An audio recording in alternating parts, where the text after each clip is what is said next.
Hello students, welcome back to our channel general studies with Anoop K Verma. आपकी screen पर एक paper दिख रहा होगा। ये पेपर है आपका यूपी ट्रिपल एससी की तरफ से आयोजित एक एग्ज़ाम हुआ था कंबाइंड टेक्निकल सर्विसेज जो कि आपका एडवर्टाइजमेंट बेसिकली ये 2016 का एग्ज़ाम है। ठीक है, तो ये एग्ज़ाम हुआ है और ये एग्ज़ाम कंडक्ट हुआ है कब, कौन सी डेट में? दिस इज़ ऑन 26 मार्च को। ठीक है, 26 मार्च 2023 को ये एग्ज़ाम कंडक्ट हुआ है। ठीक है, और इस पेपर के जो सॉल्यूशंस हैं, आंसर्स की हैं बेसिकली, वो मैं आपको प्रोवाइड करने की कोशिश करूँगा कि भाई आंसर्स आपको प्रॉपरली सही दूँ। ठीक है, इफ़ इन केस किसी क्वेश्चन में डाउट होता है please write in the comment box. ठीक है, तो देखिए फर्स्ट क्वेश्चन है, सूर्य शब्द का पर्यायवाची क्या है? वो होता है Dinkar, that is option D यहाँ पर करेक्ट आंसर है। किस विकल्प में सही विलोम युग्म नहीं है? तो सेकंड क्वेश्चन का करेक्ट आंसर होगा कीर्ति और उपकीर्ति। फिर है नेक्स्ट क्वेश्चन नंबर 7, निम्नलिखित में से कौन सा शब्द वर्तनी की दृष्टि से सही है? तो यहाँ पर जो करेक्ट आंसर होगा वो होगा आभूषण। ये है नेक्स्ट, अंधी पीसे कुत्ता खाए, इस लोकोक्ति का अर्थ क्या होता है? इसका अर्थ होता है कमाए कोई खाए कोई। ऑप्शन नंबर सी यहाँ पर करेक्ट आंसर है। क्वेश्चन नंबर 3 की बात करें, निम्नलिखित में से किस विकल्प में बिजली शब्द के सही पर्यायवाची शब्द हैं? तो दैट इज द विद्युत, चंचला और Damini, that is option A यहाँ पर क्या होगा करेक्ट आंसर। क्वेश्चन नंबर 9 के बारे में बात करें तो यहाँ पर जो 9th नंबर क्वेश्चन है, यहाँ पर बगले झाँकना मुहावरे का अर्थ क्या होता है? दायित्व की स्थिति में आंखें चुराना, that is option number B हो जाएगा यहाँ पर क्वेश्चन का करेक्ट आंसर। ठीक है, चलिए फिर हम आगे बढ़ते हैं अगले प्रश्न की तरफ। नेक्स्ट क्वेश्चन है क्वेश्चन नंबर 4, अमृत शब्द का सही विलोम क्या होता है? अमृत शब्द का जो सही विलोम होता है वो होता है विष। ऑप्शन सी यहाँ पर करेक्ट आंसर होगा। श्रुतिसम भिन्नार्थक शब्द युग्म परिणाम और परिमाण का उचित अर्थ होता है। यहाँ पर पांचवें प्रश्न का करेक्ट आंसर है अंत और माप। ठीक है, श्रुतिमस भिन्नार्थ शब्द युग्म देव और दैव का उचित अर्थ क्या होगा? यहाँ पर देव और दैव का अर्थ होगा भूदेव और भाग्य। ऑप्शन नंबर बी होगा यहाँ पर करेक्ट आंसर। निम्नलिखित में से कौन सा शब्द स्त्रीलिंग नहीं है, ये बताना है। 10वें प्रश्न का करेक्ट आंसर होगा दैट इज संभल। किस विकल्प में पुल्लिंग का स्त्रीलिंग शब्द सही नहीं है? तो यहाँ पर 11वें प्रश्न का करेक्ट आंसर हो जाएगा सयार और Singhni, that is option D यहाँ पर क्या होगा करेक्ट आंसर हो जाएगा। निम्नलिखित में से किस शब्द की वर्तनी सही है? तो यहाँ पर जो है परिणीति की वर्तनी सही है। 12वें प्रश्न का करेक्ट आंसर है ऑप्शन नंबर बी। अगला प्रश्न है 13वां प्रश्न, जिसमें मेघ आए बड़े वन थन सवार के, इस पंक्ति में कौन सा अलंकार है? तो इस पंक्ति के अंदर मानवीकरण अलंकार है आपका। Option number C correct answer होगा। जिसका वर्णन ना किया जा सके, इस समूह में एक शब्द में बताएं तो वो क्या कहलाएगा? दिस इज अवर्णीय। ऑप्शन बी यहाँ पर करेक्ट आंसर हो जाएगा। गति शब्द में कौन सा वचन है? गति शब्द के अंदर बहुवचन है। ऑप्शन बी होगा करेक्ट आंसर। वेद प्लस अंत का संधि क्या होगा? तो यहाँ पर होगा वेदांत। ऑप्शन बी ए यहाँ पर करेक्ट आंसर होगा। न्यून का कौन सा संधि रूप शुद्ध है? तो न्यून का संधि रूप है नी प्लस ऊन, दैट इज ऑप्शन डी होगा करेक्ट आंसर। सत्यवान की पत्नी सावित्री एक पतिव्रता नारी थी, वाक्य में भाग में अशुद्धि क्या है? अशुद्धि बतानी आपको क्या है। यहाँ पर है एक पत्नी व्रता। ऑप्शन नंबर सी यहाँ पर क्या हो जाएगा करेक्ट आंसर हो जाएगा। नेक्स्ट क्वेश्चन है हमारा क्वेश्चन नंबर 15, गति शब्द में कौन सा वचन है? देखिए गति शब्द 15 नंबर क्वेश्चन है, इसमें आपका बहुवचन है। आपका ऑप्शन नंबर बी हो जाएगा करेक्ट आंसर। निम्नलिखित में से किस समूह के सभी शब्द तत्सम है? तो 16वें प्रश्न का करेक्ट आंसर हो जाएगा दैट इज मयूर, महिष और ज्येष्ठ। ऑप्शन बी करेक्ट होगा। निम्नलिखित में से भाववाचक संज्ञा का उदाहरण कौन सा है? तो 22वें प्रश्न का जो करेक्ट आंसर होगा वो होगा आपका सूक्ष्मता। Option A. प्रतिरूप में कौन सा उपसर्ग है? प्रतिरूप में आपका उपसर्ग देखने को मिलेगा प्रति। और रोजाना शब्द में कौन सा प्रत्यय लगता है? रोजाना शब्द में आपका लगता है आना। ऑप्शन सी यहाँ पर करेक्ट आंसर। निम्नलिखित में से तद्भव शब्द है कौन सा? 17वें का जो करेक्ट आंसर होगा वो होगा क्रिया। ऑप्शन ए यहाँ पर क्या हो जाएगा 17वें प्रश्न का करेक्ट आंसर। ठीक है, चलिए फिर हम आगे बात करते हैं 18वें प्रश्न की। तो 18वें में पूछा गया गुण दोष किस समास का उदाहरण है? तो गुण दोष जो है वो द्वंद्व समास का उदाहरण है। ऑप्शन बी यहाँ पर करेक्ट आंसर हो जाएगा। दीवार के ऊपर कौन बैठा है, इस वाक्य में सर्वनाम कौन सा है? यहाँ पर प्रश्नवाचक सर्वनाम है। दैट इज ऑप्शन बी हो जाएगा यहाँ पर करेक्ट आंसर इस क्वेश्चन का। फिर अगला प्रश्न है हमारा, देखिए ये आपका general intelligence basically reasoning questions हैं। तो इन रीजनिंग के क्वेश्चंस को मैं क्या करता हूँ, यहाँ पर स्किप कर रहा हूँ। ठीक है, हम सीधा चलते हैं अपने आगे के क्वेश्चंस पे। ठीक है, रीजनिंग क्वेश्चंस को मैं छोड़ता हूँ, जनरल अवेयरनेस के क्वेश्चंस पर आते हैं हम लोग। तो जिसके अंदर हम बात करते हैं भारत में संविधान दिवस कब मनाया जाता है? 26 नवंबर को मनाया जाता है। ठीक है, एंड नेक्स्ट क्वेश्चन है Indian origin Krishna that is विविला received which country presidential life time award? तो ये जीता है बेसिकली कहाँ से? यूएसए से। ठीक है, दैट इज ऑप्शन सी यहाँ पर क्या हो जाएगा correct answer. India's first and world second infantry museum जो इनॉग्रेट हुआ है किस राज्य में है? ये आपका इनॉग्रेट होता है मध्य प्रदेश के अंदर। ऑप्शन नंबर सी होगा correct answer. And next question को थोड़ा ऊपर कर लेते हैं, फिर हम बात करते हैं इसके बारे में 51 नंबर क्वेश्चन की। Just a minute, okay 51 number question है। ठीक है, तो इसमें पूछा गया है which countries first green steel brand Kalyani Ferresta is launched? तो ये लॉन्च होता है बेसिकली भारत में। ठीक है, ऑप्शन ए यहाँ पर क्या है करेक्ट आंसर है। क्वेश्चन नंबर 48 की बात करें, which of the following part of the sun is visible at the time of ellipse?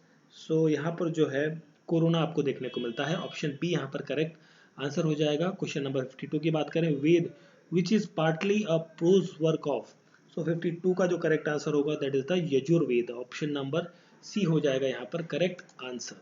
Next question है क्वेश्चन नंबर 49 के बारे में बात करते हैं। तो यहाँ पर आपसे पूछा है the non metal which has the shining appearance? So वो नॉन मेटल कौन सा है? दैट इज द आयोडीन रहेगा। ऑप्शन सी यहाँ पर करेक्ट आंसर होगा। In which of the following sect was Bindusara interested? Bindusara interested था आजीविका सेक्ट के अंदर। दैट इज ऑप्शन सी होगा यहाँ पर क्वेश्चन का करेक्ट आंसर। नेक्स्ट क्वेश्चन है हमारा क्वेश्चन नंबर 54। तो इसमें पूछा गया है कि which of the following was the main part of the Aurobindo programme to achieve independence? So यहाँ पर 54 का करेक्ट आंसर होगा that is the passive resistance. That is option B होगा करेक्ट आंसर। सलाल प्रोजेक्ट जो है वो किस रिवर पर है? ये आपको देखने को मिलेगा आपका that is the Chenab river पर। ठीक है, चिनाब रिवर। ऑप्शन ए यहाँ पर करेक्ट आंसर होगा। Which Indian athlete is known as the queen of Indian track and field? So यहाँ पर जो करेक्ट आंसर होगा PT Usha. Option number A होगा करेक्ट आंसर 58 नंबर क्वेश्चन का। नेक्स्ट क्वेश्चन है हमारा 55 नंबर क्वेश्चन, जिसमें पूछा गया है कि which bank acquire a minority stake in the JSW Cement in for 1000 crores? So यहाँ पर जो बैंक है वो कौन सी है? वो बैंक है आपकी SBI। SBI that is option number D होगा करेक्ट आंसर। क्वेश्चन नंबर 59 के बारे में बात करें तो इसमें पूछा है India defeated Australia to win third Sultan of Johor Cup October 2022 में। Sultan of Johor Cup is associated with which sports? ये किस स्पोर्ट से संबंधित है? ये संबंधित है आपका हॉकी के साथ में। Option number C is the correct answer हो जाएगा। नेक्स्ट क्वेश्चन है क्वेश्चन नंबर 56। सो इसमें पूछा है the most ideal region among the following for the cultivation of cotton in India? ये कौन सा है? That is the Deccan plateau. Option number C is the correct answer होगा। During which of the following war Indian National Army was involved? So Indian National Army was involved in the World War II। Option number B हो जाएगा यहाँ पर correct answer question number 60 का। Then हम बात करते हैं क्वेश्चन नंबर 61 की। तो 61 में पूछा है आपसे Himalayan mountain system belongs to which of the following system? So these are the basically fold mountains. Option sorry 61 है ना, हाँ, तो fold mountains basically option D is the correct answer. Which of the following article related to the Panchayati Raj? तो पंचायती राज से article 243। Option A यहाँ पर क्या हो जाएगा करेक्ट आंसर हो जाएगा। क्वेश्चन नंबर 62 के बारे में बात करें तो 62 में आपसे पूछा है ये हमारा था 62 के बारे में बात कर लेते हैं पहले। तो Indian origin Leo Varadkar was re-elected as a prime minister of which country in December 2022। So ये आयरलैंड के चुने गए हैं प्राइम मिनिस्टर, कहाँ के? आयरलैंड के। ऑप्शन ए यहाँ पर करेक्ट आंसर होगा। 65 नंबर क्वेश्चन है, 64 हो चुका है हमारा। 65 नंबर क्वेश्चन को थोड़ा सा इंग्लिश वाला सेक्शन ऊपर करके हम बात करते हैं यहाँ पे। देखिए 65 नंबर क्वेश्चन जो है इसमें आपसे 65, in pursuance with the recommendation of Narasimhan Committee, RBI has framed new guidelines for what? For entering a new private banking sector to make the banking sector more competitive. Option A यहाँ पर क्या होगा? Correct answer. Fundamental duties are mentioned in the part 4th A. Option A यहाँ पर क्या हो जाएगा? Correct answer हो जाएगा क्वेश्चन नंबर 63 का। ठीक है, फिर हम बात करते हैं 63 के बाद। चलिए फिर हम बात करते हैं अगले क्वेश्चन की, 66 नंबर क्वेश्चन, जिसके अंदर जूनियर लेबोरेटरी असिस्टेंट की पोस्ट के लिए बेसिकली क्वेश्चंस हैं। तो इसमें पूछा गया name of the physical quantity which is kept constant during the isothermal process. So यहाँ पर जो है टेम्परेचर को कांस्टेंट रखा जाता है। ऑप्शन सी करेक्ट आंसर होगा। The work done on an object does not depend on, work done किस पर डिपेंड नहीं करता है? डिपेंड नहीं करता है basically initial velocity of the object पर। That is the option C यहाँ पर क्या हो जाएगा? करेक्ट आंसर हो जाएगा। क्वेश्चन नंबर 7 की बात करें, थोड़ा सा न्यूमेरिकल क्वेश्चन था। इसका जो आंसर है 70 का वो होगा 48 किलोमीटर पर आवर। ठीक है, अगले क्वेश्चन के बारे में बात करते हैं। तो नेक्स्ट क्वेश्चन है हमारा यहाँ पे, ओके 71 नंबर क्वेश्चन है। Two objects of different masses fall freely near the surface of the moon would. तो यहाँ पर क्या होगा? यहाँ पर होगा undergo a change in their inertia. That is option number B हो जाएगा correct answer. By decreasing the contact area the pressure जो है वो क्या हो जाएगा? वो हो जाएगा increase. Option C correct answer हो जाएगा। यूनिट ऑफ रिलेटिव डेंसिटी क्या होती है? यूनिट ऑफ रिलेटिव डेंसिटी आपको देखने को मिलेगी, that will be the unitless. Option number B हो जाएगा करेक्ट आंसर। ठीक है, फिर हम आगे बात करते हैं। 68 हो चुका है, 69 नंबर क्वेश्चन की। तो 69 नंबर में पूछा है which of the following can produce a real image. तो रियल इमेज इसमें प्रोड्यूस करता है concave mirror, and the angle of incidence and angle of reflection is equals to the transparent slab when the I is equals to I कितना होगा यहाँ पर? I होगा 0 degree. ठीक है, ऑप्शन नंबर ए होगा करेक्ट आंसर यहाँ पर 73 नंबर क्वेश्चन का। ठीक है, देन हम बात करते हैं अगले क्वेश्चन के बारे में। सो नेक्स्ट क्वेश्चन है क्वेश्चन नंबर 74। इसमें पूछा गया है to make the kaleidoscope we require. हमें क्या चाहिए यहाँ पर? हमें चाहिए यहाँ पर 3 फेज मिरर्स चाहिए, सॉरी 3 फेज मिरर चाहिए, राइट? हाँ, 3 phase mirror, that is option number A होगा correct answer. Which of the following gas are filled in electric bulb. Electric bulb के अंदर आर्गन एंड नाइट्रोजन होती है, दैट इज ऑप्शन डी जो correct answer होगा। Which compound will undergo addition reaction. Addition reaction में से कौन सा कंपाउंड जाएगा? That is C2H4। Option D होगा correct answer. All noble gases gas molecules are, ये क्या होती हैं? That is the noble gas molecules जो होती हैं वो होती हैं monoatomic. That is option number A होगा यहाँ पर क्वेश्चन 79 नंबर क्वेश्चन का करेक्ट आंसर। ठीक है, चलिए फिर हम आगे बढ़ते हैं। क्वेश्चन नंबर हो गया हमारा 76 के बारे में बात कर लेते हैं।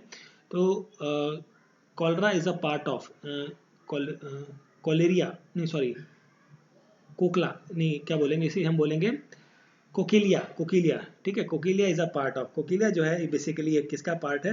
This is a part of the hearing organ. ठीक है, hearing organ. Option number A होगा करेक्ट आंसर। क्वेश्चन नंबर 80 है copper react with moist carbon dioxide in the air and slowly lose its shiny brown surface and gain a green coat. These green substances is a, ये green substances कौन से हैं? ये हैं basically copper carbonate के। That is option B हो जाएगा यहाँ पर क्वेश्चन का करेक्ट आंसर। नेक्स्ट क्वेश्चन है क्वेश्चन नंबर हमारा 77। तो इसमें आपसे पूछा है which of the following statement about the diamond and graphite are true. So यहाँ पर जो ट्रू स्टेटमेंट है that will be the they lie in the same chemical property. Option D होगा यहाँ पर करेक्ट आंसर। क्वेश्चन नंबर 81 के बारे में बात करें तो order of acetic acid resembles to that of the vinegar. ठीक है, ऑप्शन सी यहाँ पर क्या होगा क्वेश्चन नंबर 81 का करेक्ट आंसर हो जाएगा। देन हम बात करते हैं क्वेश्चन नंबर 82 की। तो यहाँ पर आपसे पूछा गया है the base of the OH ion in their aqueous state is called as, this is called as the diabasic, diabasic है ना, हाँ diabasic base. Option number C होगा यहाँ पर क्वेश्चन का करेक्ट आंसर. नेक्स्ट क्वेश्चन है यहाँ पर, a pseudo-molecular weight computed by the dividing the mass in a mixture or a solution by the number of moles in the mixture of solution is called as the, this is called as the average molecular weight. That is option number B होगा यहाँ पर correct answer. Question number 86 की बात करते हैं. Red colour in the blood is due to which of the following pigment. So red colour होता है basically haemoglobin की वजह से. ऑप्शन नंबर ए होगा correct answer. Which vitamin helps in clotting of blood, that is vitamin के होगा यहाँ पर करेक्ट आंसर. नेक्स्ट क्वेश्चन थोड़ा सा नीचे कर लेते हैं स्क्रीन को, फिर हम बात करते हैं उसके बारे में. सो 88 नंबर क्वेश्चन है, इसमें पूछा गया है which of the following carries genetic information. जो जेनेटिक इन्फॉर्मेशन होती है वो किसमें होती है, डीएनए के अंदर होती है. And which of the following is the largest organ in the human body. Largest organ जो है ह्यूमन बॉडी के अंदर कौन है, लीवर होता है, यकृत कहते हैं हिंदी में. The element that Burns in air to form an oxide. The aqueous solution of the oxide turns blue litmus red. The element Z is most likely. तो Z element कौन सा होगा यहाँ पर, तो Z element होगा that is the carbon. Option A होगा यहाँ पर करेक्ट आंसर. नेक्स्ट क्वेश्चन है हमारा question number 90 and 90 number question में पूछा है lungs are situated in. Lungs situated होते हैं कहाँ पर, ऑप्शन ए यहाँ पर करेक्ट आंसर होगा. ठीक है, वक्ष गुहा के अंदर होते हैं. ठीक है, the period that contains only gases element. तो ये कौन सा पीरियड होगा, that is the only one, first element. ठीक है, ओके बढ़ते हैं अगले क्वेश्चन की तरफ. हमारा 91 नंबर क्वेश्चन है, यहाँ पर पूछा गया है the total number of bones in human being, that is the, कितनी हड्डियां होती हैं भाई, 206 होती हैं. Option number B correct answer. Group of different organ performing same function is called as the, this is called as the organ system. option D is the correct answer. question number 92. 93 की बात करते हैं. मानव what is the number of ribs in human body. human body इसके अंदर ribs कितनी होती हैं, 24 ribs होती हैं, 12 pairs में होती हैं. ऑप्शन सी होगा यहाँ पर क्वेश्चन का करेक्ट आंसर. क्वेश्चन नंबर 96 पे आते हैं. the average of 4 terms is 20 and first term is 13. the sum of remaining and what will be the number. तो देखिए ये आपका रीजनिंग क्वेश्चन है. चलिए मैथमेटिकल क्वेश्चन है, इसके आंसर्स को भी हम कवर अप कर लेते हैं. तो 96 का करेक्ट आंसर हो जाएगा 20, option B. The base and height of a triangle is 20 60. The area आपका ट्राइंगल का निकलेगा, वो निकलेगा 60 centimetre square. Option number A हो जाएगा यहाँ पर क्वेश्चन का करेक्ट आंसर. ठीक है, नेक्स्ट क्वेश्चन है हमारा. ओके ये हो चुका था. Area of a rectangle with base 4 and height इतना है, तो आपको एरिया बताना है. तो एरिया कितना आएगा 98 का, that is the 12 centimetre square आएगा. एंड ये आप इसको थोड़ा ऊपर कर लेते हैं, फिर बात करते हैं इसके बारे में. ओके तो देखिए ये क्वेश्चन है, if the piece of a book is first, price of a book is first decrease by 25% then increase by 20%, the net change in the price जो आएगा वो कितना आएगा. तो 94 का यहाँ पर जो करेक्ट आंसर होगा that will be the 10%. Option number A होगा correct answer. And Ron scored itna marks out of 400 and his elder brother Ben scored itna in out of itna.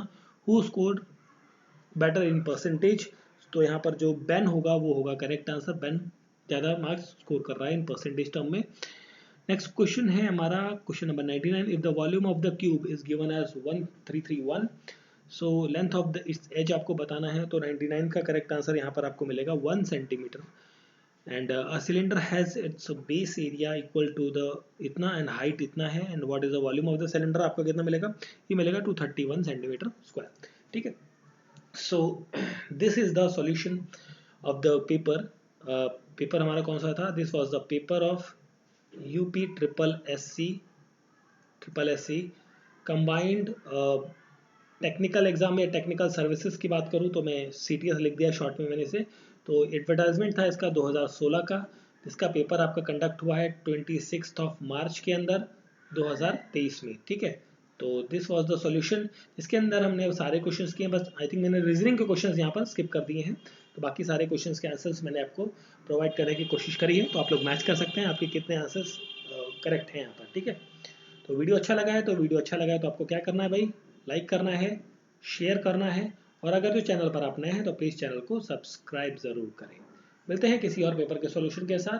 और अगर जो कोई पेपर आप देते हैं, जो ऑफलाइन एग्जाम देते हैं, तो उस पेपर को आप टेलीग्राम चैनल से पे हमारे शेयर भी कर सकते हैं, और आप ये PDF इसका जो है वो हमारे टेलीग्राम चैनल से भी आप ले सकते हैं।